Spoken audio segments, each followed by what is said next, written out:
Pagi ini kita awali dengan yang nikmat-nikmat, tapi ini semua seleranya para pejabat. Dari gubernur sampai wali kota punya pilihan menu Nusantara yang mereka anggap paling lezat. Ya, anggap aja deh ini jadi hadiah pelepas lelah karena sudah bekerja total menjaga amanat rakyat. Kira-kira hidangan apa aja ya yang mereka minta? Ini dia fams, episode spesial Ragam Request Ragam Indonesia.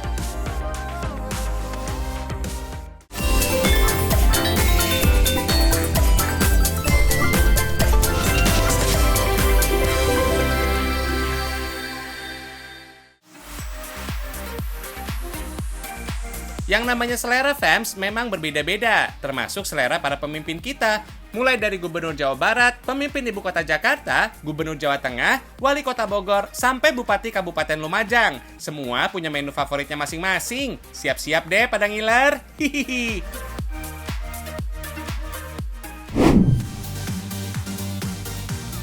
Ada yang bilang fams, Jakarta adalah gerbang dan wajah Indonesia. Mengurus ibu kota sama beratnya dengan mengurus negara kita. Kita doakan ibu kota Jakarta di tangan Anies jadi lebih baik tertata. Sebagai hadiah karena mengurus Jakarta, kira-kira Pak Anies mau makan apa nih? Nanti kita cariin deh yang paling enak. Pemirsa Ragam Indonesia Trans 7. Kalau saya ditanya, saya ingin soto Betawi. Ini adalah salah satu kuliner kebanggaan kita di Jakarta. Dan saya kalau ditanya saya mau makan apa? Saya mau makan soto Betawi. Tenang Pak, selama masih di Jakarta, mencari soto Betawi yang melegenda cuma tinggal tunjuk aja. Dari banyaknya soto Betawi legend di Jakarta, warung tenda yang satu ini salah satunya. Warung soto Betawi Globe Haji Oji ini fams berlokasi di kawasan Pasar Baru, Jakarta Pusat. Tepatnya di tepi Jalan Samahnudi. Masih dipegang oleh generasi pertama, Bapak Haji Oji Rosadi, soto Betawi yang satu ini udah eksis hampir setengah abad fams. Sudah ada sejak tahun 80-an lalu.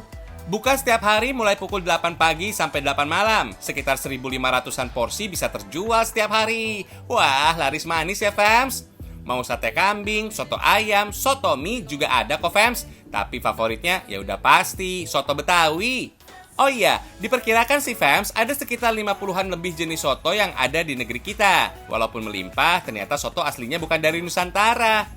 Sejarah soto dipercaya berasal dari Tiongkok. Masuk dan menyebarnya para pedagang Cina ke Nusantara, turut membawa racikan kulinernya hingga berkembang sesuai selera dan kearifan lokal negara kita. Fams, memesan seporsi soto Betawi di sini bisa bikin khilaf. Pilihan isiannya banyak banget nih, mulai dari babat, paru, urat, kaki, usus, kikil, sampai daging sapi, semua ada di sini. Kalau bingung, mending pesen isian campur. Dalam sehari ada sekitar 30 kg daging dan 70 liter kuah soto Betawi nyaris ludes. Kuah soto di sini juga spesial fams. Ada pilihan kuah soto bersantan dan pilihan kuah soto bening buat kamu yang menghindari kolesterol dari santan. Sebelum tenar dengan nama soto Betawi, di tanah Jakarta menu ini hanya dikenal dengan nama soto aja fams. Di era tahun 70-an barulah nama soto Betawi mulai populer. Kuah soto Betawi biasanya dari campuran santan dan banyak susu. Untuk soto Betawi di sini, kuah santannya nggak pakai susu kok fams. Kuah santan soto Betawi Haji Oji berwarna kuning kemerahan. Memiliki cita rasa pedas walau tanpa diberi tambahan sambal. Begitu pula dengan kuah soto yang tanpa santan fams. Kenikmatannya nggak kalah. Kuah beningnya justru terasa ringan menyegarkan. Kalau nggak mau soto, silakan deh pilih sate atau menu lainnya. Harga sotonya murah kok fams, cuma Rp25.000 seporsi. Mantap kan?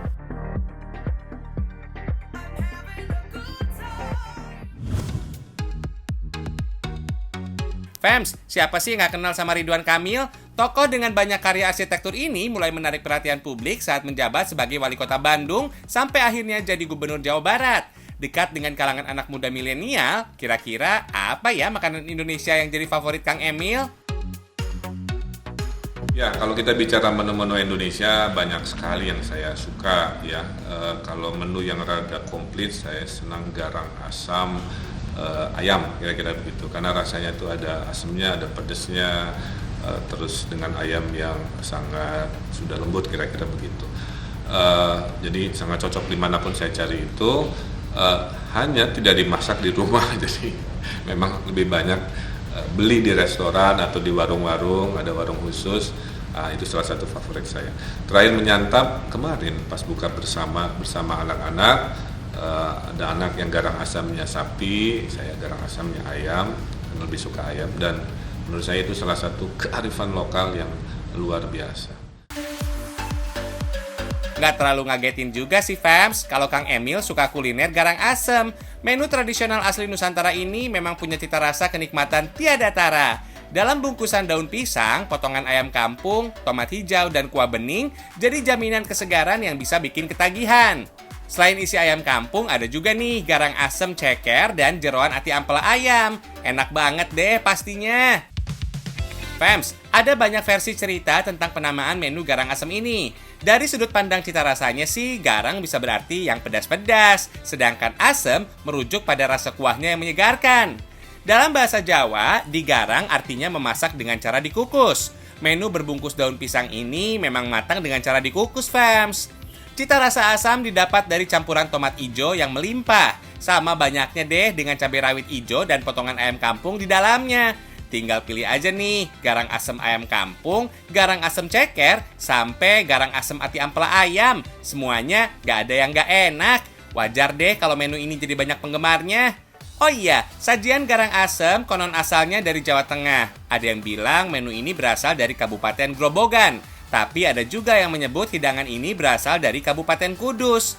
Nyaris di banyak daerah di Pulau Jawa, menu garang asem jadi hidangan utama di warung makan sederhana sampai resto-resto bintang 5. Mungkin karena kenikmatannya, menu garang asem kemudian mudah menyebar ke berbagai penjuru Nusantara.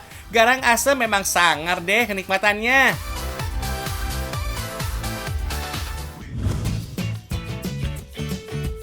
Fams, dengan ragam isian dan cara penyajian yang berbeda, banyak menu masakan Nusantara semakin kental dengan unsur kearifan lokal di wilayahnya. Contohnya menu garang asem yang satu ini nih fams. Terbuat dari daging kerbau dengan sentuhan buah parijoto, hidangan ini juga disebut garang kebo parijoto. Nikmat menyegarkan dan pasti bikin nagih loh. Garang kebo parijoto asalnya dari Kudus, Jawa Tengah. Di sana, tradisi mengganti daging sapi dengan daging kerbau sudah mengakar sejak zaman Sunan Kudus. Katanya sih sebagai wujud toleransi kepada umat agama lain yang menjadikan sapi sebagai hewan suci. Nah, kalau yang ini namanya buah parijoto, penjadi warisan dari Sunan Muria. Parijoto mirip buah anggur dengan ukuran mini. Cantik, berwarna ungu kemerahan. Total sih ada sekitar 20 bahan dan bumbu untuk membuat garang kebo parijoto. Fams, resep menu garang asem sudah diwariskan oleh leluhur dari tanah Jawa sejak zaman dahulu kala. Konon pada masa lalu, hidangan ini hanya dapat disantap oleh kalangan kaum berada. Selain bumbu dan bahannya yang cukup banyak, ngebuat hidangan ini juga bertahap dan gak mudah. Gak heran, di beberapa rumah makan, menu ini kerap menjadi menu utama dan dijual dengan harga relatif tinggi. Dulu fams, harga daging ayam kampung yang tergolong mahal juga ngebuat menu garang asem ini gak terjangkau oleh semua kalangan. Fams, garang kebo parijoto jadi variasi lain dari menu garang asem. Daging kerbau dan parijoto memang cukup dekat dengan khasanah kuliner dari Kudus, Jawa Tengah. Di kawasan makam Sunan Muria di Gunung Muria Kudus, buah parijoto sangat mudah ditemukan. Punya rasa kecut dan asam, buah ini dipercaya memiliki banyak khasiat, terutama soal kesehatan reproduksi. Lanjut fams, semua bahan yang sudah matang tinggal dibungkus ke dalam daun pisang. Di beberapa tempat, menu ini ada yang nggak dibungkus daun. Tapi cita rasa garang asem dalam bungkusan daun pisang, so pasti lebih mantap. Tinggal digarang atau dikukus sekitar 60 menit. Dari tampilan sampai sentuhan rasanya, garang asem ayam dengan garang kebo parijoto jelas berbeda. Tekstur daging kerbau lebih padat ketimbang daging sapi yang berlemak. Untuk dapatkan tingkat keempukan yang pas, butuh waktu yang lama buat memasaknya. Tapi enaknya bakal kebangetan, fams. Sentuhan si mungil parijoto beri kesegaran yang berbeda. Asam kecut buahnya bisa menambah kenikmatan kuah garang asem. Mantap, fams.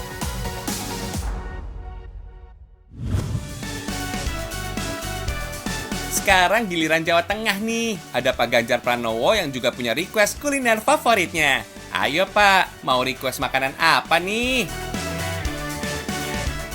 Makanan kesukaannya apa Pak? Asal-asalnya apa Pak? Soto, karena banyak ada di mana-mana. Kalau nggak bisa sepedaan cepat, diambilnya juga cepat, dilayani cepat, dan yang menarik adalah aksesorisnya banyak, ada tempe, ada sate, ada telur, dan itu makanan rakyat yang menarik terus sopokir. Siap Pak Ganjar, ini dia nih soto spesial asli Boyolali buat Pak Gubernur Jawa Tengah tercinta. Ada soto daging sapi dan soto ayam campur nasi dengan aneka sate sebagai lauk pendamping. Tinggal pilih aja deh suka yang mana. Dengan mangkok ukuran kecil, jangan takut menyantap soto ini nggak bikin kenyang. Justru sebaliknya fams, soto asli Boyolali punya ukuran porsi yang pas di perut kita. Apalagi lauk pendampingnya mulai dari sate-satean sampai goreng-gorengan suka bikin hilaf fams. Perpaduan segarnya soto dan nikmat lauk pendampingnya benar-benar nggak ada lawan. Racikan soto asli Boyolali sebenarnya nggak butuh banyak isian. Semuanya tergantung jenis soto yang dipilih. Untuk soto ayam, selain berisi nasi, ada juga bihun, suiran ayam, daun bawang, bawang putih goreng, dan kentang goreng. Kalau soto daging biasanya sih nggak pakai bihun fams. Cukup nasi, toge rebus, potongan daging sapi, daun seledri, dan bawang goreng. Ciri khas lain dari soto asli Boyolali udah tentu karakteristik dari kuahnya fams. Kuahnya bening, ringan, dan menyegarkan. Kaya akan rempah karena terdiri dari racikan jahe, serai, lengkuas, daun salam, pala, daun jeruk, jeruk purut, dan potongan tulang atau tetelan. Oh iya, buat kamu warga ibu kota nggak perlu jauh-jauh datang ke Kabupaten Boyolali untuk menikmati kesegaran soto asli dari sana. Di sudut selatan Jakarta ada nih kedai soto asli Boyolali Pak Nur Rambo. Tepatnya di Jalan Lenteng Agung dekat stasiun Tanjung Barat, fams. Sudah mulai terjun ke dunia persotoan sejak tahun 2013 lalu, soto asli Boyolali ini nyaris nggak pernah sepi. Dalam seharinya, sekitar 1.000 sampai 1.500-an porsi soto bisa terjual, fams. Kalau di akhir pekan sudah pasti lebih ramai lagi, fams. Yakin nih nggak mau gerak cepat buat nyobain soto asli Boyolali yang satu ini. Harganya murah meriah loh, fams.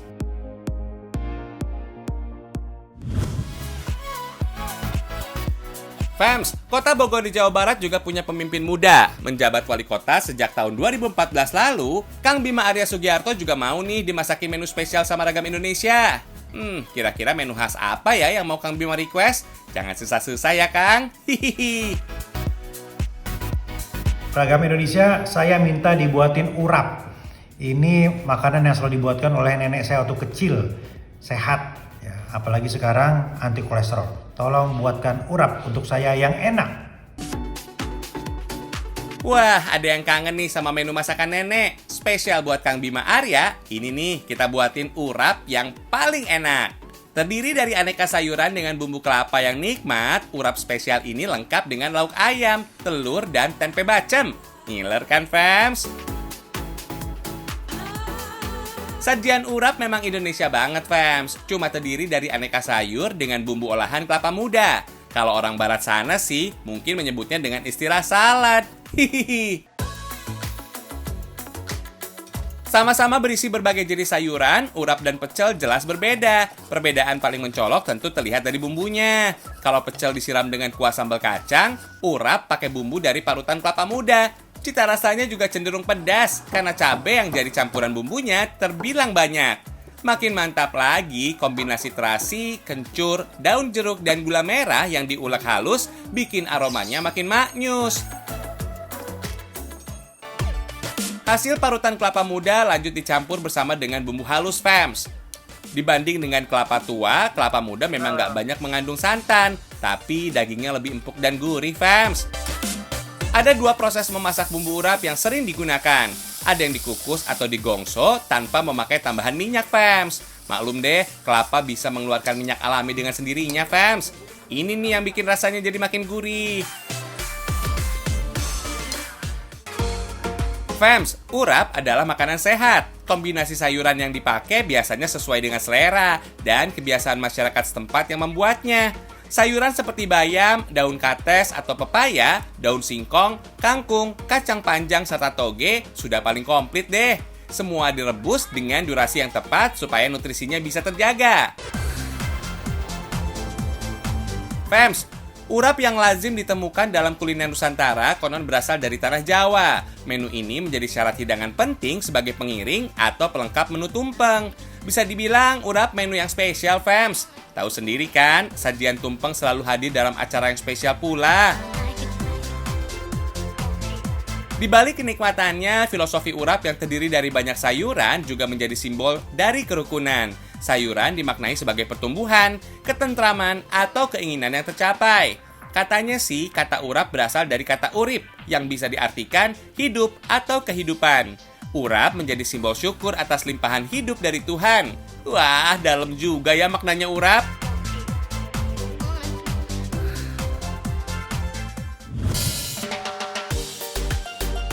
Fams, udah pernah belum main ke Lumajang? Kabupaten indah di Jawa Timur ini nggak pernah habis buat diperbincangkan. Indahnya air terjun Tumpak Sewu dan syahdunya matahari terbit di Ranu Klaka jadi keindahan luar biasa, hadiah dari Tuhan. Oh iya, ngomong-ngomong soal Lumajang, ada Cak Torik nih yang mau request menu nikmat favoritnya. Apa ya kira-kira? Assalamualaikum warahmatullahi wabarakatuh. Saya Cak Torik, Bupati Lumajang. Untuk teman-teman Ragam Indonesia Trans 7, saya minta dibuatkan makanan sayur kelor.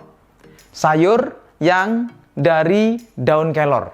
Sama terong bakar sambal kacang. Wah, ini makanan ini kalau sudah ada sayur kelor, terong, sambal kacang, aduh sudah, itu bisa nambah-nambah makan itu. Sama kalau sudah ada itu, aduh, hutang-hutang itu, waduh lupa semua itu. Saya tunggu ya, Ragam Indonesia Trans 7. Terima kasih. Assalamualaikum warahmatullahi wabarakatuh. Wah, selera Pak Bupati juara banget nih. Nggak nyangka ya, kalau sayur kelor dan terong bakar sambal kacang bisa bikin lupa sama utang. Hihihi, bisa aja deh Cak Torik ini. Ini nih requestan dari Pak Bupati Lumajang. Kita bikin olahan yang paling nendang. Ada sayur bobor daun kelor dengan terong bakar sambal pecel. Berhubung yang di request 2 menu masakan, siapkan juga 2 bahan baku masakannya. Kalau yang ini sih untuk menu terong bakar sambal pecel. Nah, kalau yang rame ini untuk bahan bobor kelornya, fams. Ada daun kelor, potongan wortel, jagung dan labu, santan, dan aneka bahan bumbu pelengkapnya. Fams, daun kelor mudah layu dan menguning. Kalau mau dibuat jadi masakan, baiknya sih segera olah dan konsumsi maksimal 4 jam setelah dipetik dari pohon.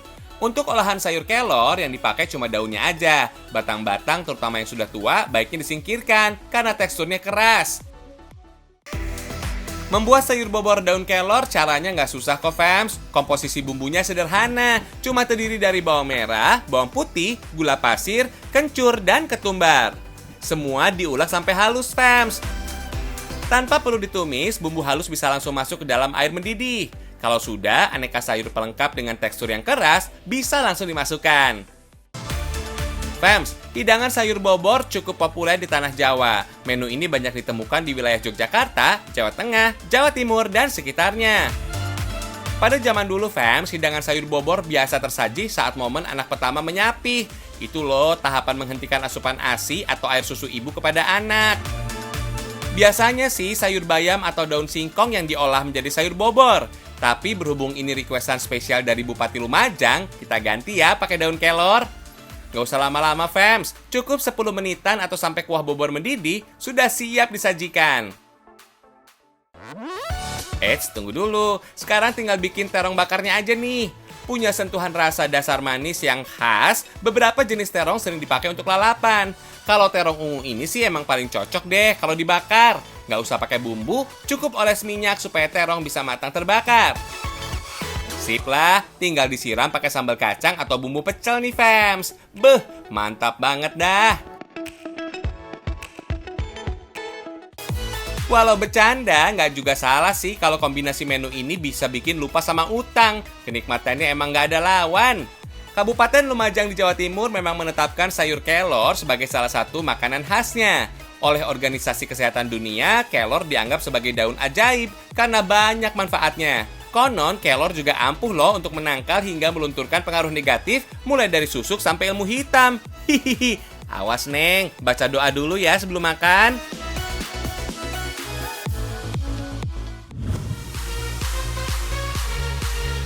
Kenalin ya, ini bubur sop khas dari Pandeglang, fams. Masih sama seperti bubur biasa yang dibuat dari beras. Bedanya, bubur ini disajikan dengan sayur sop. Untuk bumbunya harus dihaluskan dan ditumis supaya aromanya menyeruak. Kemudian campur ke dalam adonan bubur yang sedang dimasak, Fems. Jangan lupa tambahkan aneka sayuran sop. Ada kol, wortel, dan buncis. Setelah matang, sajikan bubur dengan toge, bawang goreng, potongan tahu, dan cecek. Jadi deh, bubur sop khas pesisir Pandeglang. Fems, bubur sop ini memiliki tekstur lebih encer daripada bubur biasanya. Meski bumbunya sangat sederhana, rasanya tetap gurih loh. Biasanya sih bubur sop ini disajikan saat bulan Ramadan sebagai menu buka puasa.